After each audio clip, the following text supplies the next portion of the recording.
In the harsh winter of 2016, in a small village near the North Korean border in North Hamgyong Province, a single mother named Younghee faced a reality more terrifying than death itself. The town, located approximately 15 kilometers from the Tumen River that separates North Korea from China, had once been a modest farming community. Now, it was a place where survival had become the only occupation. Where the state's promised paradise had long ago dissolved into a daily struggle against starvation.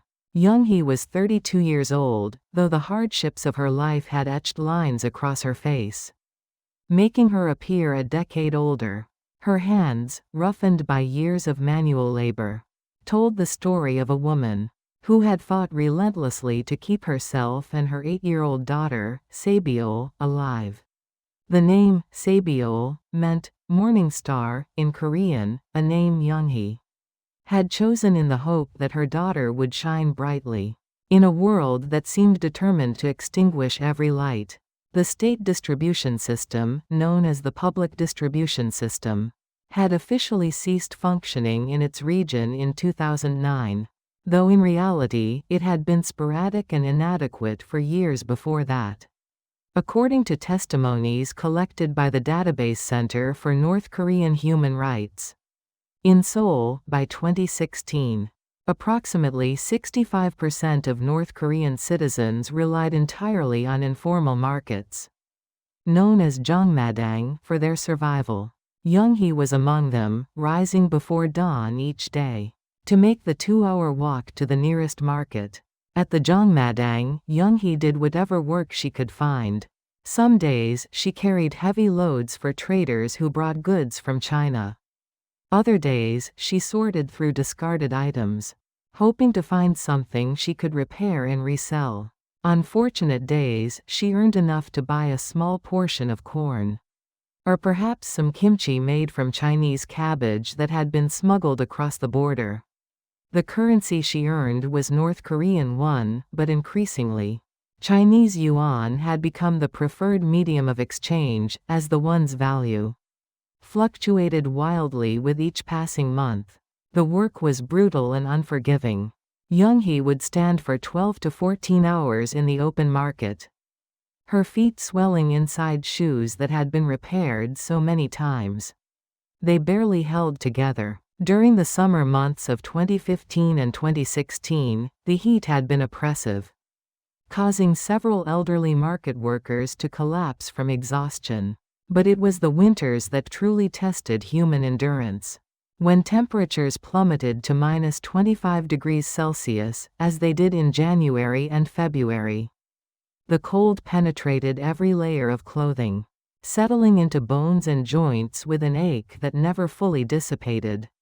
Throughout these years, Younghee watched her daughter Sabiol grow thinner and weaker. Medical records that would later be documented at Hanawan, the resettlement center for North Korean defectors in South Korea, showed that when Sabiol finally arrived in the south, she weighed only 18 kilograms at age 8, placing her in the first percentile for her age group. Her growth had been severely stunted, her immune system compromised by years of malnutrition. The memories that haunted Younghee most were the small, devastating moments. She remembered a day in March 2015 when Sabiol, then 7 years old, had come home from school and asked, "Mama, why do my legs hurt so much?" Younghee had pulled up her daughter's pant legs to find her shins covered in bruises that wouldn't heal, a clear sign of severe nutritional deficiency. She remembered another evening in October 2015 when Sabiol had coughed throughout the night. A wet, rattling cough that spoke of respiratory illness. With no access to antibiotics or proper medical care, Younghee could only hold her daughter and pray that the fever would break. The village clinic, which had once been staffed by a trained doctor, now operated sporadically with only a nurse who had limited supplies. According to a 2014 report by Médecins Sans Frontières, Healthcare infrastructure in North Korea's rural provinces had deteriorated significantly, with many facilities lacking even basic medications. When Younghee brought Sabiol to the clinic in November 2015, the nurse had examined the child's pale complexion, her thinning hair, and her distended belly, and had simply said, "She needs protein. She needs vegetables. She needs medicine," all things that were impossible to obtain. It was during that winter, the winter of 2015 to 2016, that Younghee began to seriously consider the unthinkable escape. The idea had always been present in the back of her mind, whispered about in hushed conversations at the market, but the risks were enormous. The North Korean government maintained one of the world's most heavily fortified borders, with an estimated 1,000 to 2,000 border guards stationed along the Tumen River region alone, according to data compiled by the Transitional Justice Working Group in Seoul. The penalty for attempted defection was severe. Public notices posted in the village made it clear that anyone caught trying to cross the border would be sent to a Kwanliso, a political prison camp, where conditions were so harsh that survival rates were devastatingly low. Human Rights Watch documented in their 2016 report that family members of defectors were often subjected to punishment, as well, under the principle of guilt by association, that had been a cornerstone of North Korean policy since the 1950s. But as Younghee watched Sabiol's condition deteriorate through the winter months, she realized that staying in North Korea was its own death sentence. In January 2016, during one of the coldest weeks on record, Sabiol developed a high fever that lasted for 5 days. Younghee spent those nights lying beside her daughter on their thin sleeping mat, feeling the child's body burn with heat, listening to her delirious murmuring. On the third night, Sabiol had opened her eyes and whispered, "Mama, am I going to die?" That question broke something fundamental inside Younghee. She made her decision then, in the darkness of that frozen night, that she would risk everything to give her daughter a chance at life. The choice was not between safety and danger, but between certain death and possible survival. Over the following weeks, Younghee began to make discreet inquiries. At the Jongmadang, some people specialized in facilitating escapes, brokers, who charged exorbitant fees to guide defectors across the border. These brokers operated in a shadowy world, their existence known but rarely discussed openly. According to testimonies collected by the Citizens Alliance for North Korean Human Rights, by 2016, the fee for broker services had risen to approximately 5,000 to 10,000 Chinese yuan, equivalent to roughly $700 to $1,500, an astronomical sum for most North Koreans. Younghee had saved money over the years, hiding small amounts whenever possible. She kept her savings sewn into the lining of an old coat, a common practice among market women who didn't trust any official banking system. By March 2016, she had accumulated approximately 4,000 yuan, earned through countless hours of back-breaking labor. It wasn't enough for the full broker fee, but she hoped it would be sufficient to negotiate passage for herself and Sabiol. The broker she eventually contacted was a middle-aged man known only as Uncle Chen, though Younghee doubted that was his real name. They met 3 times in secluded locations, always briefly, always with Younghee's heart pounding with the fear of being discovered. Uncle Chen was businesslike and unsentimental. He explained that the crossing would take place during the spring thaw, when the ice on the Tumen River would be melting, but the water level would still be manageable. He warned her that bringing a child would complicate matters significantly. "Children cry," Uncle Chen said bluntly during their second meeting in early April. "Children get scared. If your daughter makes noise at the wrong moment, border guards will hear. You understand what that means?" Younghee understood. She had heard stories of families shot while attempting to cross, their bodies left in the river as warnings to others. But she also knew that leaving Sabiol behind was not an option. Some defectors, desperate to escape, had made the agonizing choice to leave their children with relatives, planning to send for them later. But Younghee had no family left, her parents having died years earlier. And she could not bear the thought of her daughter being sent to an orphanage or worse. "I'll make sure she's quiet," Younghee promised. Though she had no idea how she would accomplish this. Uncle Chen studied her for a long moment. Then named his price, all 4,000 yuan she had saved, plus she would need to provide additional payment once they reached China, working off the debt in whatever capacity the Chinese contact required.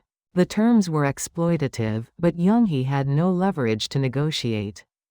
She agreed. The weeks leading up to the escape were agonizing. Younghee continued her daily routine at the Zhongmadang, careful not to do anything that might attract attention or suspicion.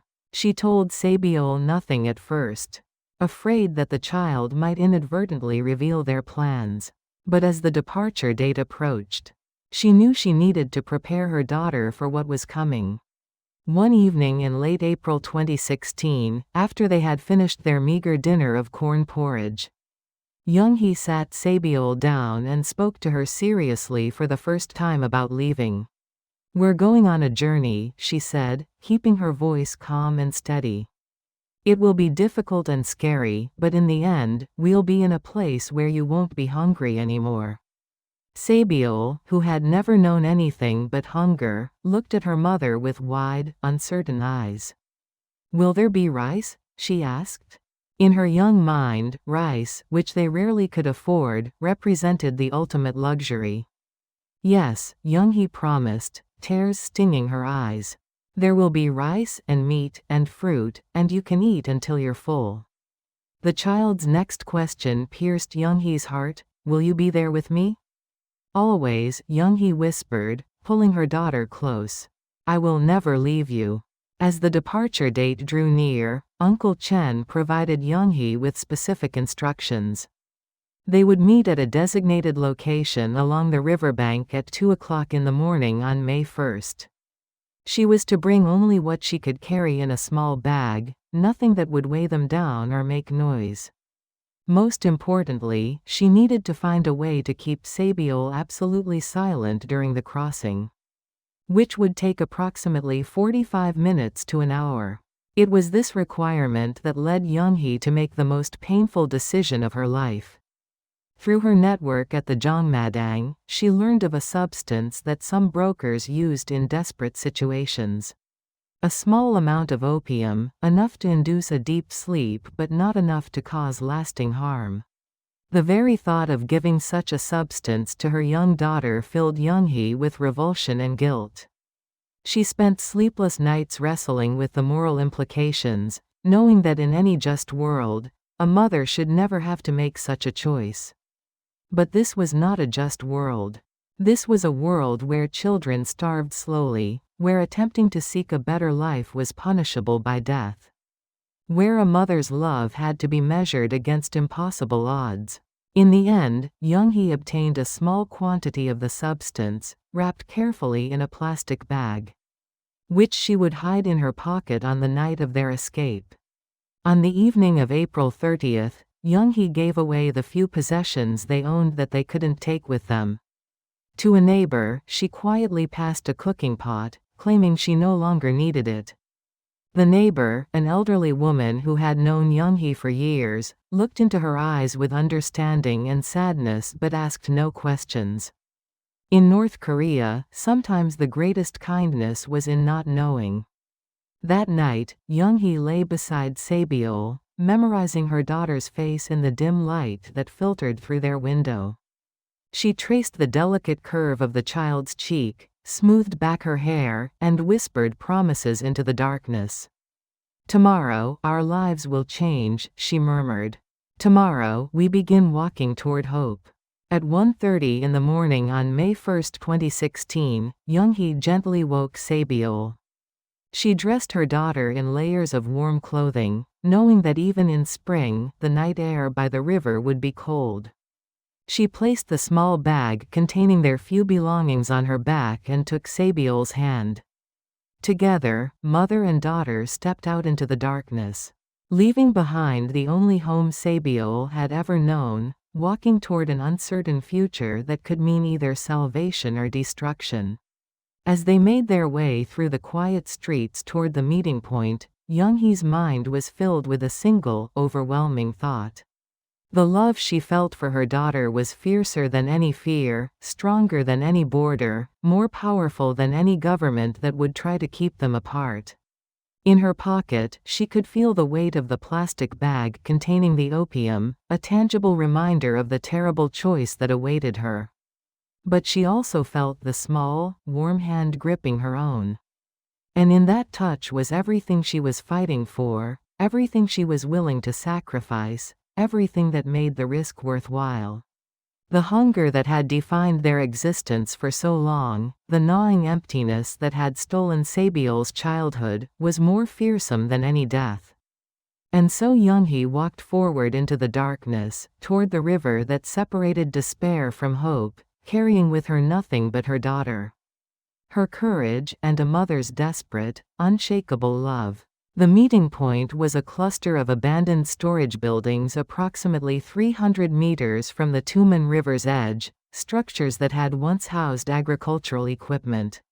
But now stood empty and crumbling, their roofs partially collapsed from years of neglect. Younghee and Sabiol arrived at precisely 2 o'clock in the morning, as instructed, their breath forming small clouds in the cold spring air. The temperature hovered around 4 degrees Celsius, typical for early May in this region of North Hamgyong Province. According to meteorological data later referenced in defector testimonies compiled by the Korean Bar Association's North Korean Human Rights Committee, Uncle Chen was already there, accompanied by 2 other figures Younghee had never seen before. One was a younger man, perhaps in his late 20s, with a lean, nervous energy about him. The other was a woman in her 40s, her face hardened by what Younghee imagined were years of making these dangerous crossings. Neither introduced themselves, and Younghee understood that anonymity was protection in this line of work. "You're late by 3 minutes," Uncle Chen said quietly, though there was no real reproach in his voice. He was scanning the darkness constantly, his eyes alert for any sign of border patrol activity. Younghee bowed slightly in apology, her hand gripping Sabiol's more tightly. The child was trembling, though whether from cold or fear, Younghee couldn't tell. Sabiol had been remarkably quiet during their walk through the village, following her mother's earlier instructions to make no sound.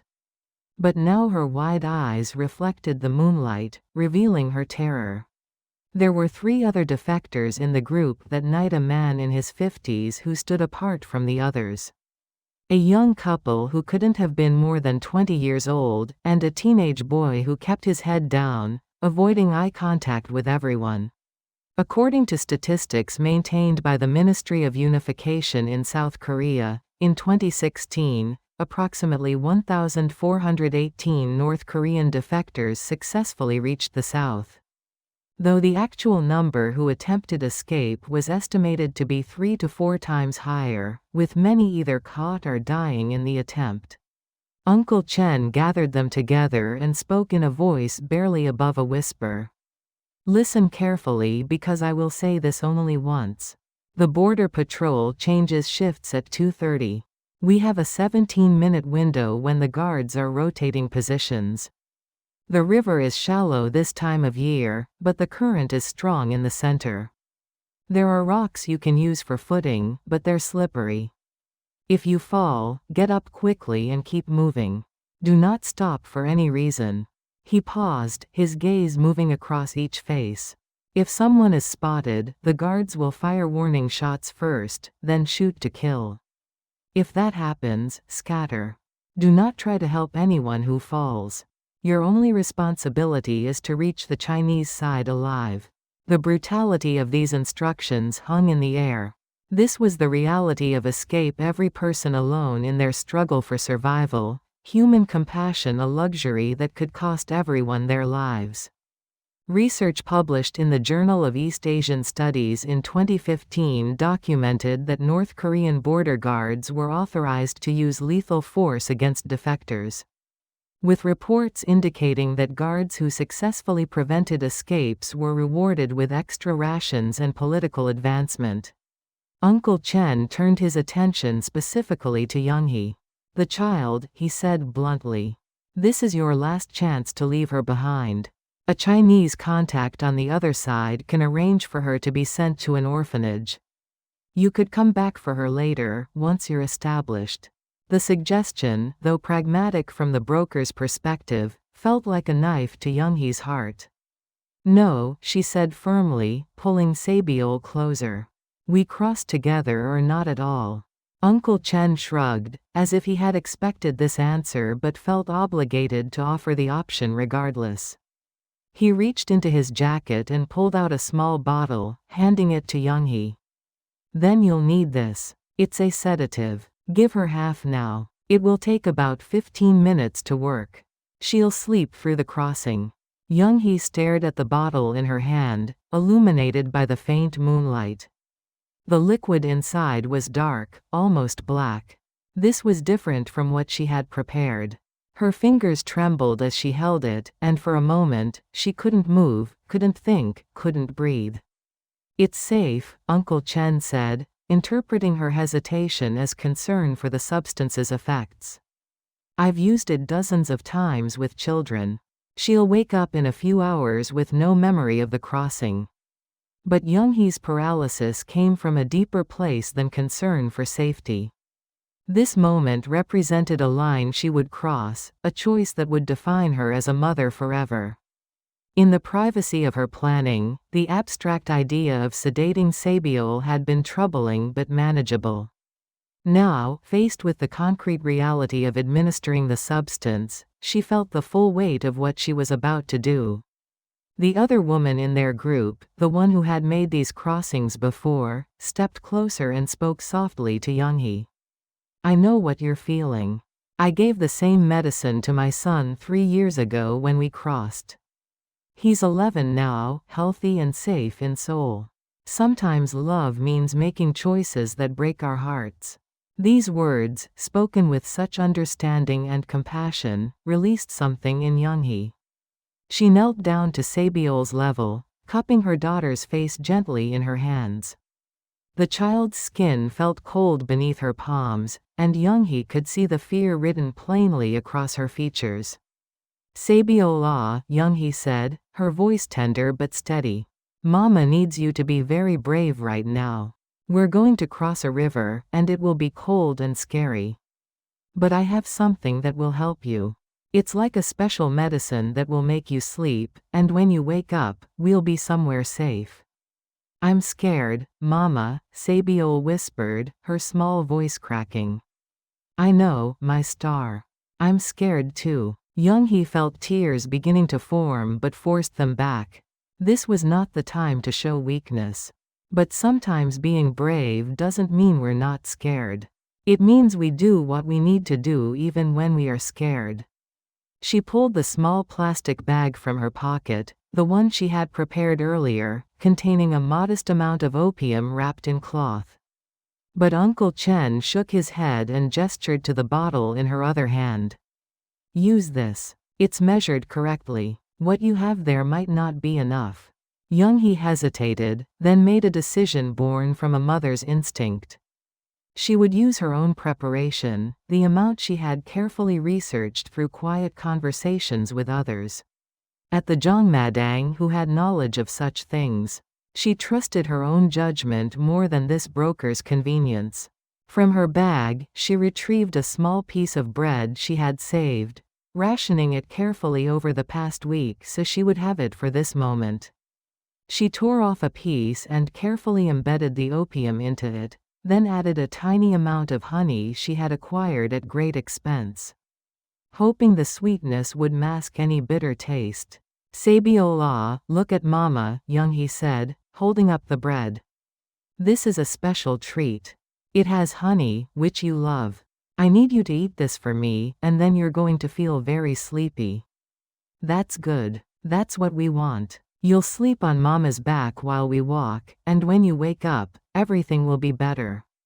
Sabiol looked at the bread with the wariness of a child who had learned that promises were often broken. But her trust in her mother, built through 8 years of unfailing love even in the hardest circumstances, won out. She took the bread and ate it slowly, savoring the rare sweetness of the honey. Uncle Chen checked his watch, an old digital model that he kept hidden under his sleeve. We move in 9 minutes. The child needs to be asleep by then. Those 9 minutes stretched into an eternity for Younghee. She held Sabiol close, rocking her gently, humming a lullaby that her own mother had sung to her decades ago. The melody was simple, a traditional Korean song about a rabbit playing in the moonlight. Innocent and pure, belonging to a world where children could simply be children. Gradually, Sabiol's eyelids grew heavy. Her head drooped against Younghee's shoulder, and her breathing slowed and deepened. Younghee felt each change with the acute awareness of a mother who had spent countless nights listening to her child breathe. Monitoring every fever, every cough, every moment of distress. Now, she had deliberately induced this state, and the guilt was almost overwhelming. She's ready, Uncle Chen said. We need to move now. Younghee stood, carefully positioning Sabiol on her back and securing her with a length of cloth she had brought for this purpose. Tying it around her shoulders and waist to create a makeshift carrier. The child's weight, so light due to years of malnutrition, felt both precious and heartbreaking. At 8 years old, Sabiol should have weighed perhaps 25 to 30 kilograms. But Younghee estimated she was no more than 18 kilograms, the weight of an average 5-year-old in most countries. The group began moving toward the river, staying low and moving between shadows. Uncle Chen led the way, with the experienced woman close behind him. The young couple followed, holding hands tightly. The older man and the teenage boy moved in the middle, and Younghee brought up the rear, her every step careful and measured to avoid jostling Sabiol. The terrain became rougher as they approached the riverbank. Rocky and uneven, with patches of dead vegetation from the previous autumn still clinging to the ground. Younghee could hear the river now, a low rushing sound that spoke of water moving with purpose and power. The Tumen River, known as Tumengang in Korean and Tumenjong in Chinese, stretched approximately 521 kilometers along the border, serving as one of the primary barriers between North Korea and the outside world. According to geographic surveys, the river's width varied considerably, from as narrow as 50 meters in some locations to over 300 meters in others.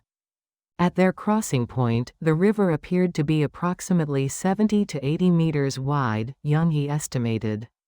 The moonlight reflected off the water's surface, creating silvery ripples that would have been beautiful under different circumstances. Now, they represented only danger and opportunity in equal measure. Uncle Chen held up his hand, signaling everyone to stop and take cover behind a ridge of rocks near the water's edge. From this position, they could see a guard post approximately 200 meters to their left, a small wooden structure with a light visible in one window. According to defector testimonies documented by the Database Center for North Korean Human Rights, guard posts along the Tumen River border were typically manned by 2 to 4 soldiers at a time. Working in 4-hour shifts that often led to fatigue and reduced vigilance, especially during the early morning hours. They waited in tense silence. Younghee could feel her heart pounding so hard she worried the sound might carry across the water. Sabiol remained deeply asleep on her back, her breathing steady and even. Younghee reached back to touch her daughter's leg, needing the physical confirmation that she was still there, still safe. At precisely 2:28 in the morning, according to Uncle Chen's watch, they saw movement at the guard post. Two figures emerged and began walking along a patrol path that led away from their position. Uncle Chen watched intently, counting under his breath. At 2:30, two different figures appeared, walking toward the post from the opposite direction. This was the shift change he had mentioned. Now, Uncle Chen whispered urgently. Move quickly but carefully. Don't splash. Don't make any noise. The group descended toward the water's edge. The experienced woman went first, stepping into the river with practiced efficiency. The water reached her knees, then her thighs as she moved toward the center. The young couple followed, the man supporting the woman who seemed less confident in her footing. The older man and teenage boy entered next, moving independently but staying close to each other. Then it was Younghee's turn. She paused for just a moment at the water's edge, feeling the enormity of what they were doing. Once she stepped into this river, there would be no turning back.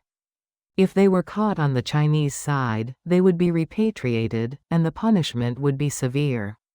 If they were shot in the water, they would die here, their bodies swept downstream, another tragic statistic in a history filled with such tragedies. But the weight on her back, the gentle pressure of Sabiol's sleeping form, reminded her why she was here.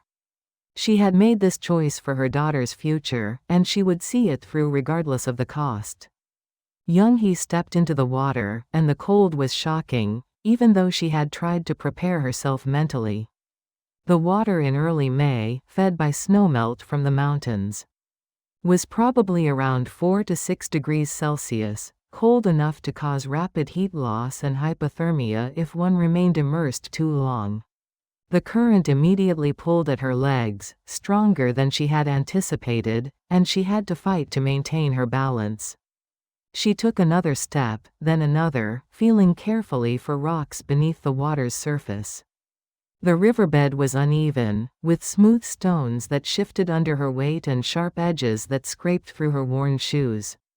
The water rose to her waist, and she felt its icy grip spreading through her body, making her muscles tense and her movements more difficult.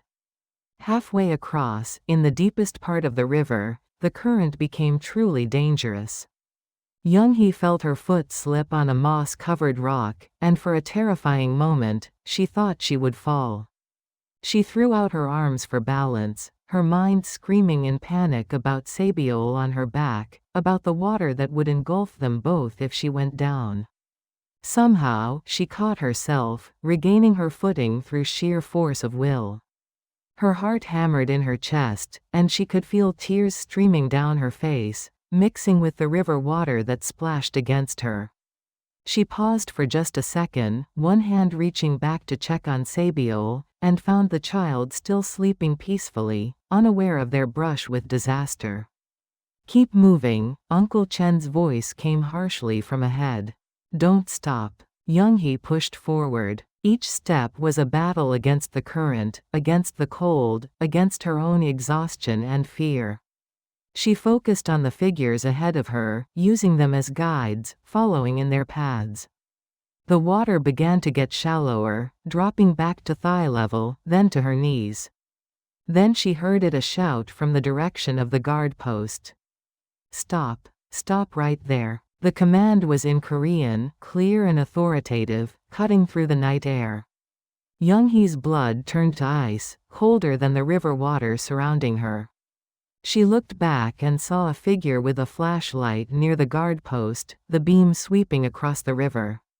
Run! Uncle Chen shouted, abandoning all pretense of quiet.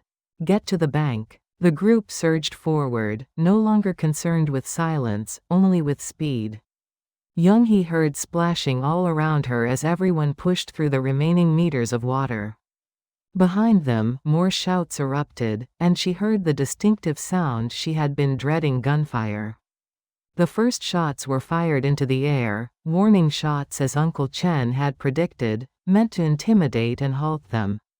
But Younghee knew that lethal shots would follow within seconds. She ran as fast as she could through the water, her legs burning with effort, Sabiol bouncing against her back. The child remained asleep, the opium keeping her mercifully unaware of the terror unfolding around them. More shots rang out, and this time Younghee heard the bullets striking the water near them, deadly projectiles that could end their lives in an instant. A report by Amnesty International in 2015 documented numerous cases of defectors being shot while attempting to cross the border, with survivors describing the horrifying experience of being in the water while bullets whistled past them. Younghee's feet finally found solid ground on the Chinese bank, and she scrambled up the muddy slope, using her hands to claw her way forward. Uncle Chen was already at the top, reaching down to pull people up. The young woman was crying hysterically, clutching her husband. The teenage boy had been hit in the leg but was still moving, limping but alive. "Into the trees," Uncle Chen commanded, pointing toward a line of vegetation approximately 30 meters from the riverbank. "They won't cross into China. We're safe once we're in the trees." They ran, and Younghee ran with them, her wet clothes clinging to her body, her breath coming in ragged gasps. Her entire being focused on one thing: keeping Sabiol safe. Behind them, the shooting had stopped, but she could see flashlights on the North Korean side, could hear shouting and confusion. They reached the trees and collapsed behind them, everyone gasping for breath, trembling with adrenaline and cold. Younghee immediately untied the cloth securing Sabiol and gently laid her daughter on the ground, checking her frantically. The child was still breathing normally, her face peaceful in sleep, completely unaware that they had just crossed between two worlds, that bullets had been fired at them, that her mother had carried her across the threshold between death and life. Younghee bent over her daughter and wept, the tears coming in great, racking sobs that she had been holding back for months, for years, for her entire life. She cried for the innocence Sabiol had lost, for the childhood stolen by hunger and fear, for the terrible choice she had made to sedate her own child, for the risk she had taken with both their lives. But beneath the grief and the guilt, there was also something else: a fierce, blazing sense of triumph. They had made it. Against all odds, against a system designed to trap them, against a river and guards and bullets, they had made it to the other side. The experienced woman, who had crossed safely with them, came and sat beside Younghee, placing a hand on her shoulder. "You did well," she said quietly. "Your daughter will never have to know how close we came. She'll wake up in China, and that's all that matters." Younghee nodded, unable to speak, her hand resting on Sabiol's chest, feeling it rise and fall with each breath. The small plastic bag that had contained the opium was still in her pocket, empty now but eternally heavy with significance. She had given her daughter that substance, had made an impossible choice, and she would carry the weight of that decision for the rest of her life. But as she looked at Sabiol's sleeping face, at the child who would wake to a world where food was possible, where survival was not a daily struggle, where hope was more than a distant dream, Younghee knew she would make the same choice again. She was not a criminal. She was not a bad mother. She was a woman who had loved her daughter enough to do the unthinkable, to carry her through darkness toward light, to bear unbearable weight so her child wouldn't have to. They sat in those Chinese trees for another hour, waiting for daylight and for Uncle Chen's contact to arrive.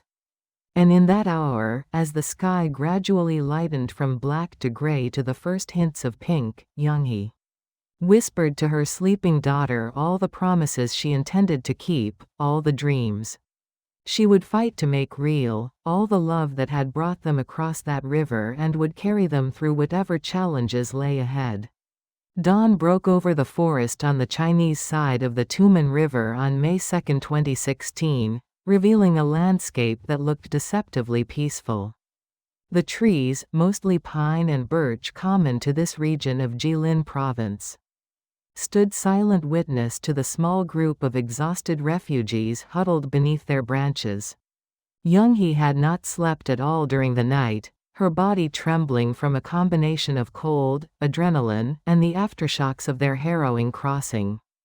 Sabiol remained asleep beside her, the child's breathing finally beginning to show signs of the sedative wearing off as the first rays of sunlight filtered through the canopy. Uncle Chen, who had been keeping watch at the forest's edge, returned to the group with a grim expression. "My contact was supposed to be here 2 hours ago," he said, checking his phone repeatedly for messages that weren't coming. "Something's wrong." The words sent a chill through Younghee that had nothing to do with her wet clothing. According to research conducted by the Asan Institute for Policy Studies in Seoul, the period immediately after crossing into China was among the most dangerous for North Korean defectors. While China and North Korea maintained a repatriation agreement dating back to 1986, the Chinese government's enforcement varied by region and time period. In 2016, Chinese authorities had intensified their efforts to locate and return defectors. Partly due to diplomatic pressure from Pyongyang and partly due to their own concerns about maintaining border security. The experienced woman who had helped Younghee during the crossing spoke up, her voice laced with concern. "If your contact has been compromised, the police might already be looking for us. We can't stay here." Uncle Chen nodded reluctantly. "There's a safe house in a village about 15 kilometers from here. We'll have to walk. Stay off the main roads, avoid anyone who might report us." By 7 o'clock in the morning, Sabiol began to stir. Younghee watched as her daughter's eyelids fluttered open, confusion evident in her expression. The child looked around at the unfamiliar forest, at the strangers nearby, at her mother's haggard face, and panic began to bloom in her eyes. "Mama? Where are we? What happened?" Sabiol's voice was thick with sleep and disorientation, and she began to cry. Younghee gathered her daughter into her arms, holding her tightly. "Shish, my star, it's all right. We're safe. We crossed the river last night while you were sleeping. We're in China now, remember? This is what we talked about." "I don't remember anything," Sabiol sobbed, frightened by the gap in her memory.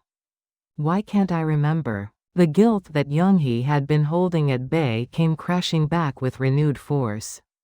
She had stolen this memory from her daughter, had induced an artificial unconsciousness that had erased what might have been the most significant night of the child's life. But she also knew that this amnesia was a mercy. Sabiol would never have to remember the terror of the crossing, the sound of gunfire, the moment when death had been so close. "You were very tired, sweetheart," Younghee said, smoothing her daughter's hair. "You slept deeply, and that's good. But now we need to be brave again. We have to walk to a safe place, and you need to be very quiet, okay?" The group began their trek through the countryside of Jilin Province, staying away from main roads and avoiding villages when possible. The landscape was rural and agricultural, with fields that were just beginning to show the green shoots of spring planting.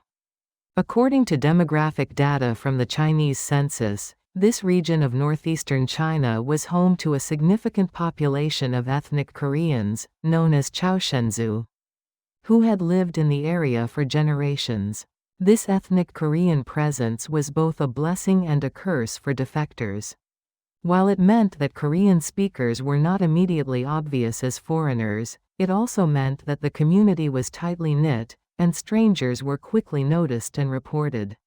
They walked for hours, Younghee carrying Sabiol on her back when the child grew tired. The older man who had crossed with them began to fall behind, his age and exhaustion making the pace difficult. The teenage boy with the leg wound limped badly, though he refused to complain. By midday, it became clear that they couldn't continue as a group. Uncle Chen made a decision that Younghee would later recognize as purely pragmatic and devoid of compassion.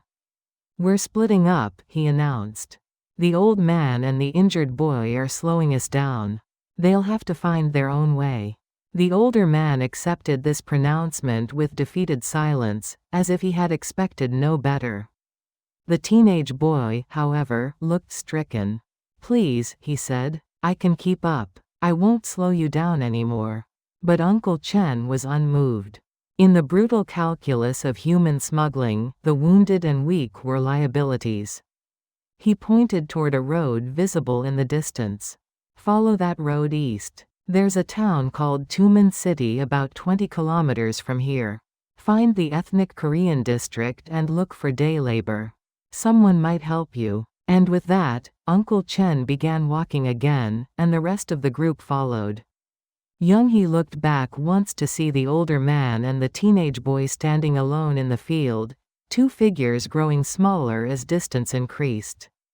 She felt shame burning in her chest, but did not stop walking. Survival, she was learning, required the suppression of one's better instincts, the willingness to prioritize one's own life over the suffering of others. They reached the village Uncle Chen had mentioned by late afternoon. It was a small settlement of perhaps 40 or 50 houses, mostly inhabited by ethnic Koreans who farmed the surrounding land. The safe house turned out to be a modest single-story structure at the village's edge. Distinguished from its neighbors only by its slightly more dilapidated appearance. An ethnic Korean woman in her 60s answered Uncle Chen's knock, her expression hardening when she saw the size of the group. "You said 2 people," she said to Uncle Chen in Korean. "This is 6 people. Plans changed," Uncle Chen replied shortly. "We need shelter for a few days while I arrange the next stage." The woman, who never offered her name, reluctantly let them inside. The house was sparse, with a concrete floor and minimal furniture. She directed them to a back room where they could stay, warning them to remain absolutely silent during daylight hours. "My neighbors are loyal to Beijing," she said. "If they suspect I'm harboring defectors, they'll report me without hesitation." According to Human Rights Watch reports from 2016, ethnic Koreans in China who helped North Korean defectors faced serious legal consequences, including imprisonment for up to 5 years under Chinese law that classified such assistance as human smuggling. Despite these risks, a network of compassionate individuals, many motivated by ethnic solidarity or Christian faith, continued to provide aid to defectors, operating in a shadowy world where trust was scarce and betrayal could come from any direction. The next 3 days in that house were agonizing. The 6 defectors remained cramped in the back room, speaking only in whispers, eating the minimal food the woman provided. Sabiol, confused and frightened by the strange environment and the constant admonitions to stay quiet, clung to her mother constantly. Younghee tried to explain their situation in terms an 8-year-old could understand. But how could she explain the complexities of international law, of repatriation agreements, of the fact that even though they had crossed into China, they were far from safe? On the 4th day, Uncle Chen announced that his contact had finally responded. "There's been a problem," he said, and Younghee felt her stomach drop. "The route we were going to use has been compromised. Several defectors were caught last week trying to reach the South Korean embassy in Beijing. Chinese police are watching all the usual channels. So what do we do?" the young husband asked, his arm protectively around his wife. "We wait," Uncle Chen said. "And you all need to start working to pay for your keep. The old woman can't afford to feed 6 people indefinitely." This announcement marked the beginning of what Younghee would later describe as the darkest period of her life, darker even than the Hunger Years in North Korea. Because in North Korea she had at least understood the rules, had known what to expect. In China, she was adrift in a legal limbo, neither visitor nor resident, with no rights and no recourse. Uncle Chen arranged work for them at a small restaurant in a nearby town. An establishment that catered primarily to local workers and asked no questions about documentation.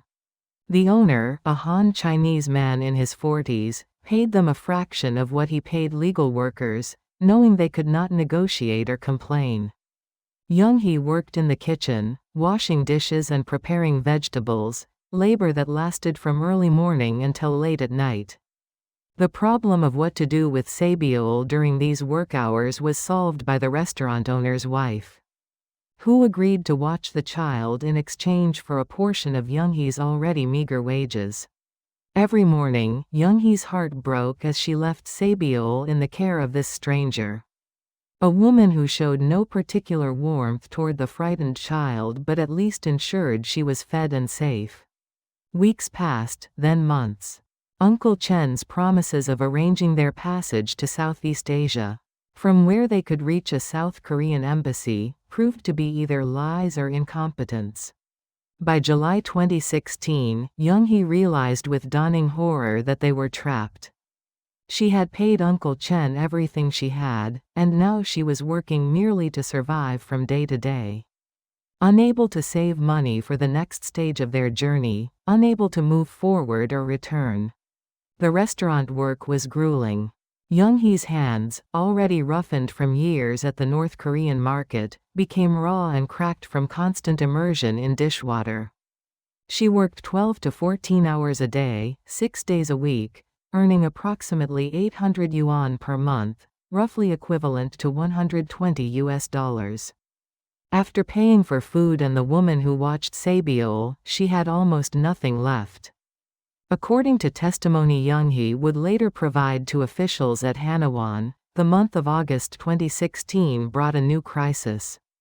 Chinese police conducted a sweep of the area, looking for undocumented workers.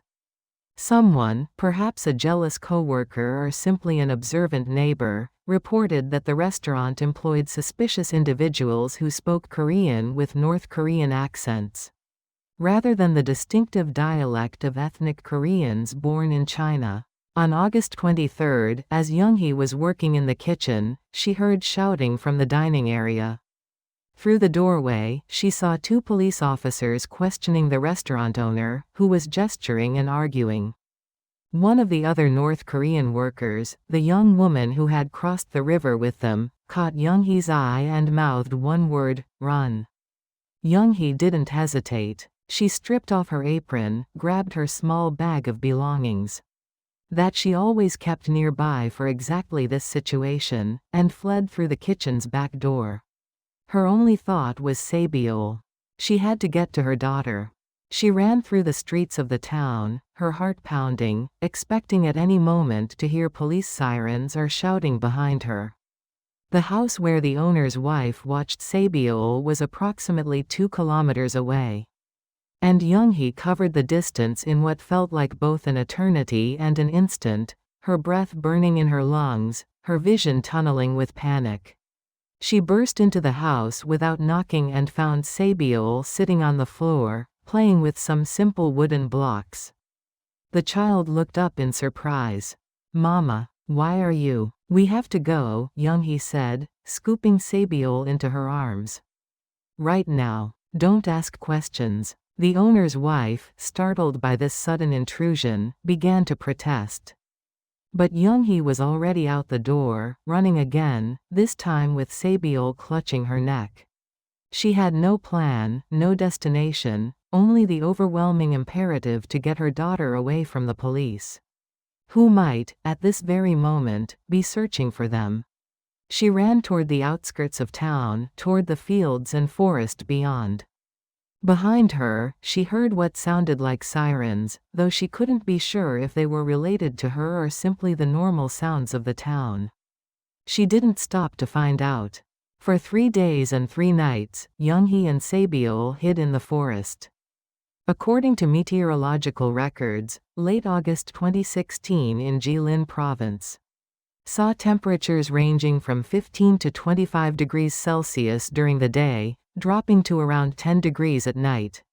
They had no shelter, no food beyond a few pieces of bread. Younghee had grabbed from the restaurant kitchen in her flight, and no water except what they could find in streams. Sabiol, terrified and confused, asked repeatedly what was happening, why they were hiding, and when they could go back. Younghee had no good answers. She held her daughter through the cold nights, their bodies pressed together for warmth, and she felt the full weight of her decisions crushing down upon her. She had brought them to this homeless in a foreign country, hunted, with no resources and no allies. On the third night, as they huddled in a small cave-like depression beneath an overhanging rock, Sabiol developed a fever.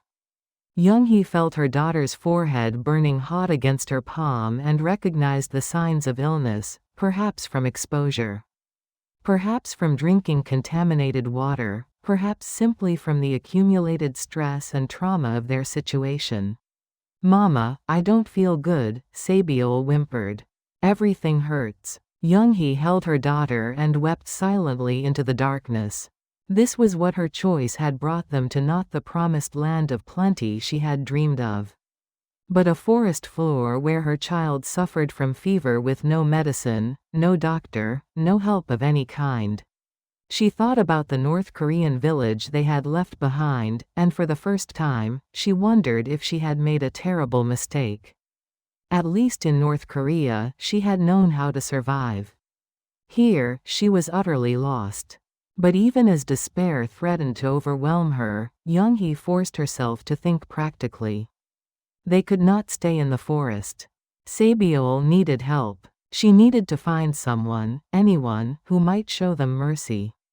The next morning, leaving Sabiol hidden in their makeshift shelter, Younghee ventured back toward the edges of the town. She watched from a distance, trying to assess whether the police were still actively searching for them. She saw no obvious signs of heightened security, no roadblocks or checkpoints. Perhaps the sweep had ended. Perhaps the police had moved on to other concerns. She spotted an elderly ethnic Korean woman working in a small vegetable garden behind her house.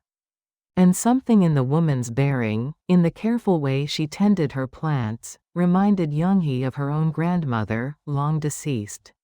Making a decision that was equal parts desperation and intuition, Younghee approached. The elderly woman looked up, startled, as Younghee emerged from the tree line. For a long moment, they stared at each other, and Younghee saw recognition dawn in the woman's eyes. She knew, Younghee realized. This woman could tell from her appearance, her manner, her desperation, exactly what she was. "Please," Younghee said, her voice breaking. "My daughter is sick. She has a fever. I'm not asking for money or shelter. Just some medicine. Some food. Please." The elderly woman's face remained impassive for several heartbeats. Then she set down her gardening tools and gestured for Younghee to follow her into the house. Inside, she gathered some basic fever medication, a bottle of clean water, some rice and vegetables. She wrapped everything in a cloth and handed it to Younghee. "There's a church," the woman said quietly. "In Younghee City, about 60 kilometers from here. They help people like you. Find Pastor Kim. Tell him Mrs. Lee from the Southern District sent you." Younghee bowed deeply, tears streaming down her face. Thank you so much. Go quickly, Mrs. Lee said. Don't come back here. I've already risked too much." Younghee took the bundle and ran back to the forest, to Sabiol. She gave her daughter the medicine and coaxed her to eat some rice. Over the next few days, as they slowly made their way toward Younghee City, sleeping in fields and abandoned buildings, begging for water from sympathetic farmers, Sabiol's fever gradually subsided. The journey to Younghee took them 2 weeks of careful travel, always avoiding main roads, always watching for police. By the time they finally found the church Mrs. Lee had mentioned, both mother and daughter were filthy, exhausted, and near the end of their physical and emotional endurance. Pastor Kim, an ethnic Korean man in his 50s, took one look at them and ushered them inside without question. He provided them with clean clothes, hot food, and a safe place to sleep. More importantly, he provided them with hope. "We can help you reach Southeast Asia," he said after hearing their story. "It will take time and money, but we have a network." We've helped hundreds of defectors reach freedom. According to reports by the Citizens Alliance for North Korean Human Rights, by 2016, an informal, underground railroad had developed, run largely by Christian missionaries and ethnic Korean activists, that moved North Korean defectors through China to countries like Laos, Thailand, or Vietnam, where they could claim asylum at South Korean embassies. The journey was dangerous and could take months or even years, but it offered the best chance of reaching safety.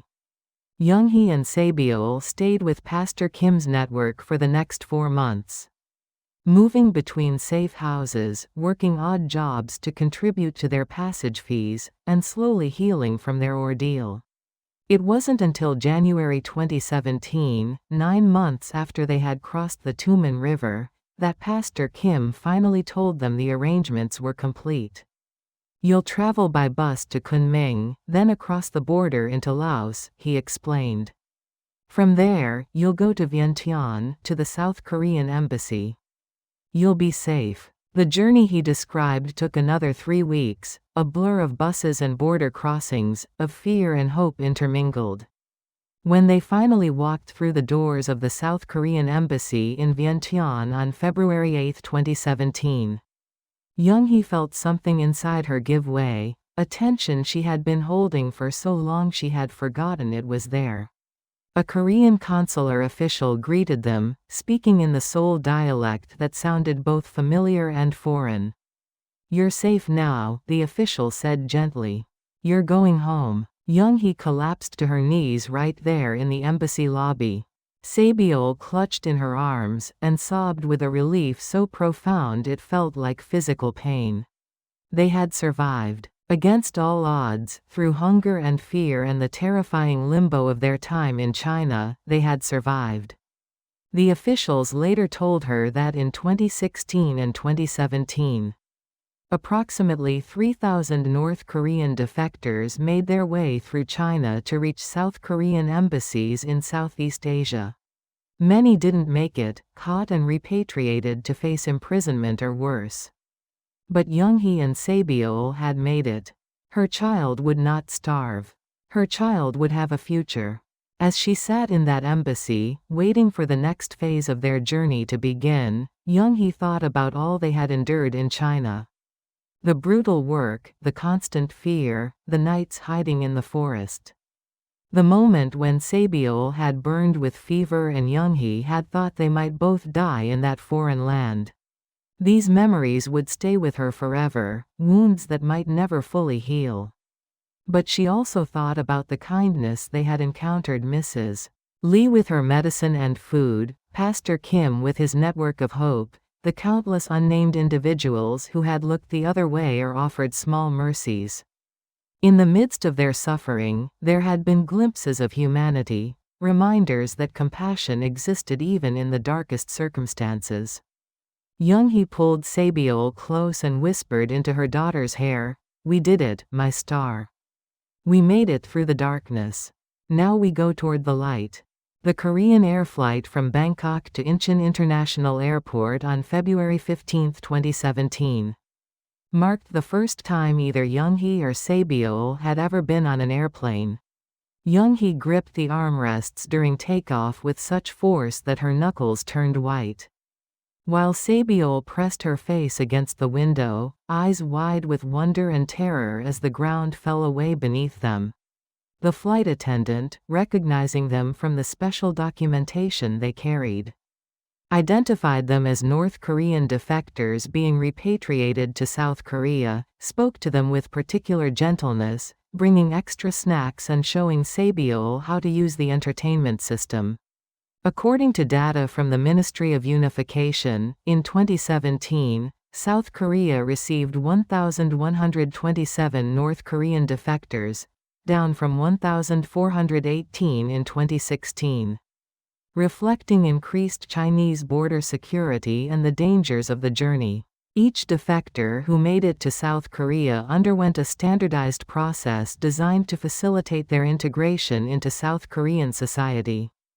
Beginning with an extensive debriefing period and culminating in their stay at Hanawon, the settlement support center for North Korean refugees. When they landed at Incheon, Younghee felt overwhelmed by the scale of everything. The airport was enormous, gleaming with glass and steel, filled with more people than she had ever seen in one place.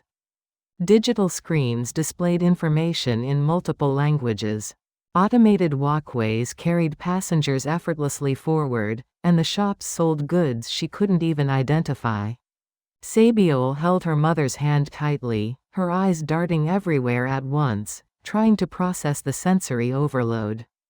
They were met by officials from the National Intelligence Service, who escorted them to a secure facility where they would spend the next several weeks undergoing investigation and debriefing. This process, though necessary from a security standpoint, felt intrusive and exhausting. According to protocols documented by the Database Center for North Korean Human Rights, all defectors were questioned extensively to verify their identities, gather intelligence about conditions in North Korea, and screen for potential security threats or spies. The investigators were professional but thorough, asking Younghee to recount in minute detail her life in North Korea. Her reasons for defecting, her route through China, and everyone she had encountered along the way. They wanted names, dates, locations, and physical descriptions. For Younghee, who had spent the past months trying to forget the trauma of her journey, being forced to relive it in such detail was emotionally grueling. "Tell us again about the broker who helped you cross the Tumen River," the investigator asked for what felt like the 10th time. "What exactly did he look like? How did you make contact with him?" Younghee answered as best she could, though her memories were fragmented by stress and time. She worried constantly about Sabiol, who was being cared for in a separate area during these interrogations. And she wondered if she had made a mistake in coming to South Korea, if perhaps they would have been better off trying to reach another country. But the investigators eventually seemed satisfied with her testimony. On March 10, 2017, Younghee and Sabiol were officially cleared and transported to Hanawon, located in Ansung, Gyeonggi Province, approximately 80 kilometers south of Seoul. The facility, established in 1999, sat on a quiet campus, surrounded by hills, designed to provide a transitional space where defectors could learn about South Korean society before being released into it. Their arrival at Hanawon marked a turning point. For the first time since leaving North Korea nearly 10 months earlier, Younghee felt a sense of relative safety and stability. They were assigned to a dormitory room, modest but clean, with 2 beds, a small desk, and their own bathroom. The sight of that bathroom, with its clean toilet, sink, and shower with hot running water, made Younghee weep. "Mama, why are you crying?" Sabiol asked, confused by her mother's tears. "These are happy tears, my star," Younghee said, pulling her daughter close. "We can take a hot shower whenever we want.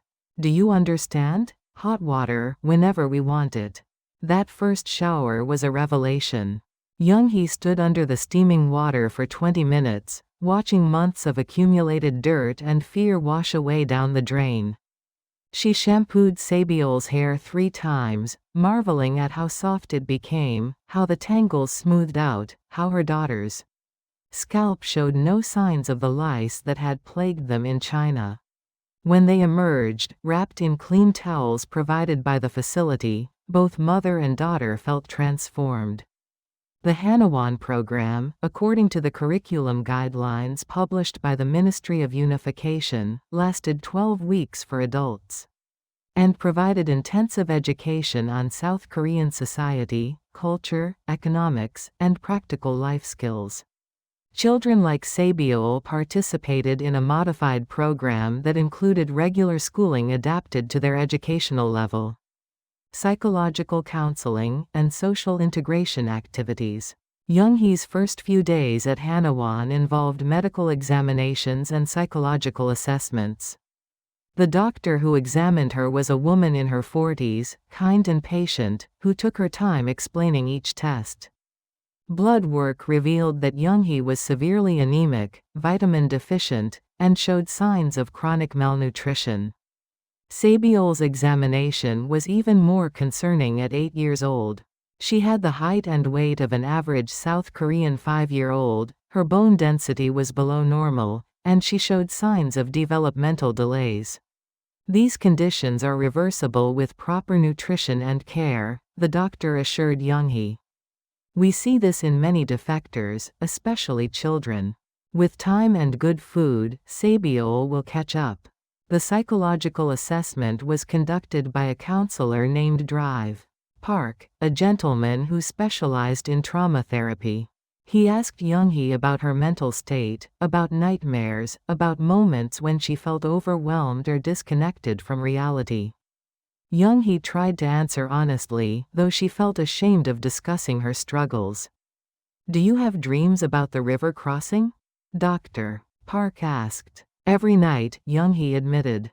"I dream that I drop Sabiol in the water, that I can't find her, that she drowns while I watch."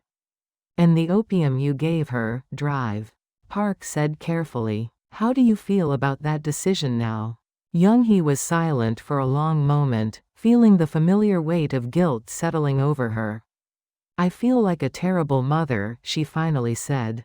"What kind of mother drugs her own child?" "A mother who was trying to save her child's life," Drive Park replied firmly. "You need to understand, Mrs. Kim, that you were in an impossible situation. The choice you made was born from love, not malice. Sabiol is alive and safe because of the decisions you made, even the difficult ones." These words provided some comfort, though Younghee knew it would take time to fully internalize them. The guilt, she was learning, would probably never completely disappear. But perhaps she could learn to live with it, to understand it as part of the price she had paid for her daughter's freedom. The daily routine at Hanawan began to provide structure and normalcy. Each morning, Younghee attended classes on the South Korean language and culture. While she spoke Korean, the differences between North and South Korean dialects and vocabulary were significant. According to linguistic research published in the Journal of Korean Studies, decades of separation had created substantial divergence in language use, with South Koreans having absorbed many English loanwords and developed different terms for everyday items. In class, Younghee learned that what she called nangyonggo was nangyonggo in the South. What she knew as tongmu was dongyo or dongmyo, and countless other small differences that marked her as an outsider. The instructor, a patient woman named Mrs. Choi, who was herself a North Korean defector who had arrived in the South 15 years earlier, worked with students to help them adopt the Southern vocabulary and speech patterns. In the South, you don't say "Io Meoni" as formally, Mrs. Choi explained. Most people say "Io Mma" casually. And instead of "dongmu," you should say "chingu" for friend. These small changes will help you blend in better. But it wasn't just language. The classes covered everything from how to use ATMs and credit cards to navigating the subway system. From understanding job applications to recognizing scams that often targeted vulnerable defectors. Younghee struggled with the technology, having never used a computer or smartphone before. The instructor had to show her multiple times how to move a mouse, how to click, and how to type on a keyboard. "Don't worry, Mrs. Choi said kindly, seeing Younghee's frustration. "Everyone struggles at first. I remember when I arrived in 2002, I was terrified of escalators. I had never seen one before. Now I use them every day without thinking." The economics classes were perhaps the most bewildering. The instructor explained concepts like credit scores, taxes, health insurance, pension plans, and contracts, none of which had any equivalent in Younghee's North Korean experience. In North Korea, the state had theoretically provided everything in South Korea. Individuals were responsible for navigating a complex web of financial and bureaucratic systems. When you leave Hanawan, you'll receive initial settlement support, the instructor explained. This includes housing assistance, basic living expenses for the first few months, and job training support. But you need to understand that this money is limited. You'll need to find work and become self-sufficient. According to Ministry of Unification data from 2017, each adult defector received approximately 7 million. Won approximately $6,000 in initial settlement support, with additional funds available for housing deposits and job training. While this seemed like a fortune to Younghee, who had never possessed such an amount, the instructors warned that it would go quickly in South Korea's expensive economy, particularly in Seoul, where most defectors settled. The most emotionally powerful part of Hanawan was the dining hall. 3 times a day, Younghee and Sabiol entered a large cafeteria where food was laid out in abundance. Rice, soup, multiple side dishes, meat, fish, vegetables, fruit, and desserts. The first time Younghee saw the spread, she couldn't move, couldn't process what she was seeing. "You can take as much as you want," a staff member told her gently. "And if you're still hungry after your first serving, you can come back for more." Younghee filled her tray carefully, still unable to fully believe that this food was available freely. That no one would stop her, that there was enough for everyone. She watched as Sabiol took a piece of pork belly, a food they had only eaten perhaps twice in the child's entire life, and bit into it with an expression of pure joy. "Mama, it's so good," Sabiol said, her mouth full. "Can I have more?" "Yes, my star," Younghee said, tears streaming down her face. "You can have as much as you want." Over the following weeks, Younghee watched her daughter transform. With regular meals and proper nutrition, Sabiol's face filled out, her hair became shinier, and her energy increased dramatically. The child who had been lethargic and sickly in North Korea became playful and curious, making friends with other children at Hanawan, participating enthusiastically in activities. Sabiol attended a special school program at Hanawan designed for defector children. The teachers assessed her educational level and found that while she was bright and eager to learn, her schooling in North Korea had been sporadic and limited. She struggled with math concepts that South Korean children her age had mastered years earlier. And her reading comprehension was significantly below grade level. "Don't worry," her teacher, Miss Young, assured Younghee during a parent conference in late March. "We see this often with children from the north. Sabiol is making excellent progress. With tutoring and support, she'll catch up. The important thing is that she's healthy and happy." One afternoon in early April, Younghee attended a special workshop on South Korean social norms and etiquette. The instructor discussed everything from proper greetings to gift-giving customs, from dining etiquette to workplace behavior. But what struck Younghee most was a discussion about education and parental expectations. In South Korea, education is extremely competitive, the instructor explained. Parents invest heavily in their children's education, often sending them to private academies called hagwon in addition to regular school. Children study long hours, and there's immense pressure to perform well on exams, particularly the college entrance exam. Younghee listened with growing anxiety.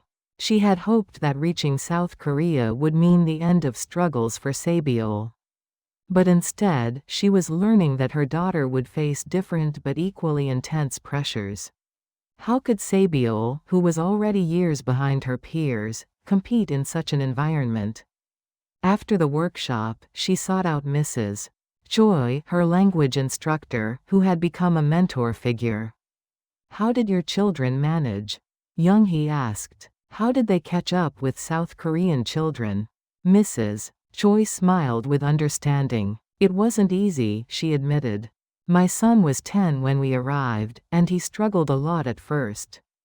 Other children made fun of his accent, his lack of knowledge about K-pop, and television shows. But children are resilient. He worked hard, I got him tutoring, and now he's in high school, doing well. It took time, but we made it work. I don't know if I can afford tutoring, Younghee said quietly. I don't even know what kind of job I can get. In North Korea, I worked at the market. What can I do here? Mrs. Choi put a reassuring hand on Younghee's shoulder. The vocational training program here at Hanawan will help you find something. Many defector women train as caregivers or nursing assistants. There's good demand for those jobs, and the training is provided free. You're stronger than you think, Mrs. Kim. You crossed a river with your daughter on your back, survived months in China, and made it here. You can handle whatever comes next. In mid-April, Younghee enrolled in the nursing assistant training program offered at Hanawan. The program, which ran for 4 weeks, taught basic patient care skills, medical terminology, and prepared students for the certification exam required to work in South Korea's healthcare facilities.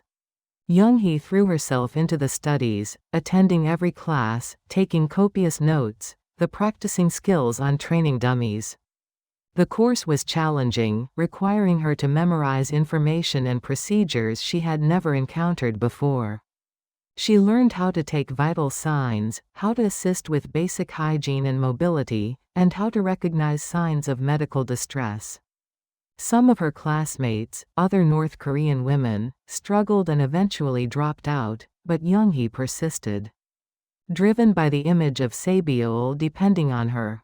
On May 5, 2017, Younghee took the nursing assistant certification exam at a testing center in Ansung. She sat in a room with dozens of other test takers, mostly young South Korean women, and felt acutely aware of her age, her background, her foreignness in this society that was supposed to be her homeland. The exam lasted 3 hours, covering both written knowledge and practical skills demonstration. 2 weeks later, she received her results. She had passed. When the instructor handed her the certification, Younghee stared at it in disbelief. This official document, bearing her name and photograph, represented the first professional credential she had ever earned. In North Korea, her work at the market had been informal, unregulated, subject to the whims of officials and the chaos of economic collapse. This was different. This was legitimate, recognized, and valuable. Congratulations, Mrs. Kim, the instructor said warmly. You should be proud. Your pass rate was quite high. You'll have no trouble finding employment. As Younghee's time at Hanawan drew to a close, the staff helped her prepare for independent living. A social worker sat with her to discuss housing options, explaining that the government would provide support for a rental deposit and help her find an apartment. They looked at listings together on a computer, and Younghee selected a small 2-bedroom apartment in Bucheon, a city in Gyeonggi Province just west of Seoul. It's not in Seoul proper, so the rent is more affordable, the social worker explained. But it's well connected by subway, and there's a good elementary school nearby for Sabiol. The area has some other North Korean defectors, so you'll have community support. The apartment would cost 350,000 won per month, approximately $300. With the government covering the deposit and providing housing support for the first year. After that, Younghee would need to cover the rent herself from her earnings. The social worker helped her budget, showing her how to allocate money for rent, utilities, food, transportation, and other necessities. It will be tight, the social worker admitted. But if you work full-time as a nursing assistant, you should earn around 1.8 to 2 million won per month. That's enough to live on if you're careful. On May 25, 2017, Younghee and Sabiol attended the graduation ceremony marking the completion of their Hanawan program. The ceremony was held in a large auditorium, with all the graduating defectors dressed in formal clothing provided by the center. Officials from the Ministry of Unification gave speeches about welcoming them to South Korean society, about the opportunities and challenges ahead, and about their strength and courage in choosing freedom. When Younghee's name was called and she walked across the stage to receive her certificate of completion, Sabiol cheered loudly from the audience. And Younghee felt a surge of emotion so powerful it nearly knocked her over. They had made it. From that frozen night crossing the Tumen River to this moment, standing on a stage in South Korea. They had survived every obstacle, overcome every challenge, and emerged ready to build a new life. After the ceremony, as they packed their few belongings in preparation for moving to their new apartment the next day, Sabiol asked her mother a question that reflected how much their world had changed. "Mama, in our new home, will we have our own room? And can I go to a real school?" "Yes, my star," Younghee said, kneeling to look into her daughter's eyes. "You'll have your own room, and you'll go to a wonderful school. You'll make friends and learn new things. Our life is going to be different now.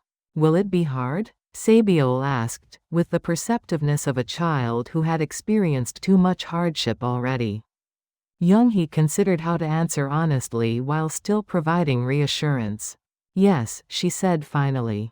"It will still be hard sometimes.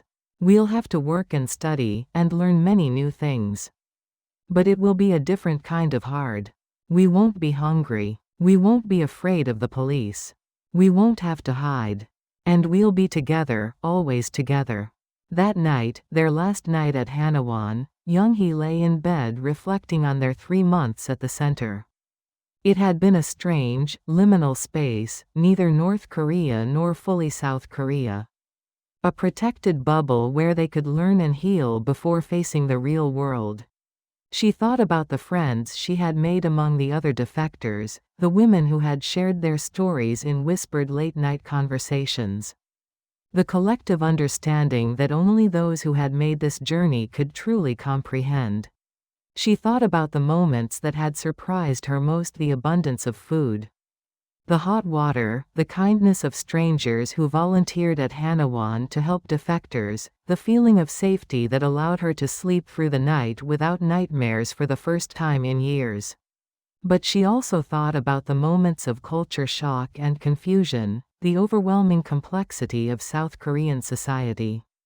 The subtle and not so subtle reminders that despite their shared language and ethnicity, North and South Koreans had become different peoples after 70 years of separation. Tomorrow, they would leave this protective environment and enter the real South Korea, with all its opportunities and challenges. Younghee felt ready, or as ready as she could be. She had a place to live, a professional credential, a small amount of savings, and most importantly, she had Sabiol, healthy and thriving, sleeping peacefully in the next bed. As she drifted off to sleep, Younghee whispered a promise into the darkness. "I will give you the life I dreamed of when I carried you across that river. I will work every day to make sure you never go hungry, never live in fear, never have to make the choices I had to make. This is my vow to you, my morning star, my reason for everything." Outside, the South Korean spring night was mild and calm, so different from the harsh North Korean winters they had left behind. And tomorrow, their new life would truly begin.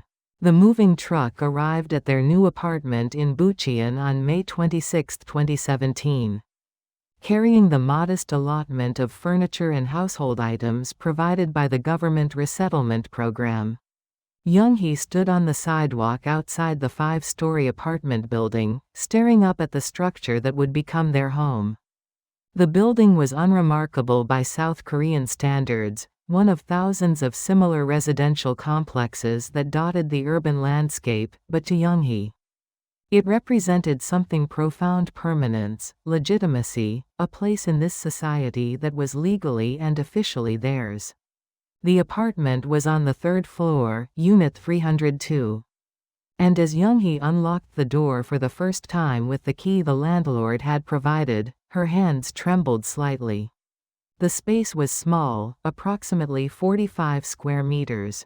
According to the lease documents, consisting of a combined living room and kitchen area, 2 small bedrooms, and a bathroom. The floors were covered in beige linoleum, the walls painted a neutral white, and the windows looked out onto a courtyard where children were playing. "Which room is mine, Mama?"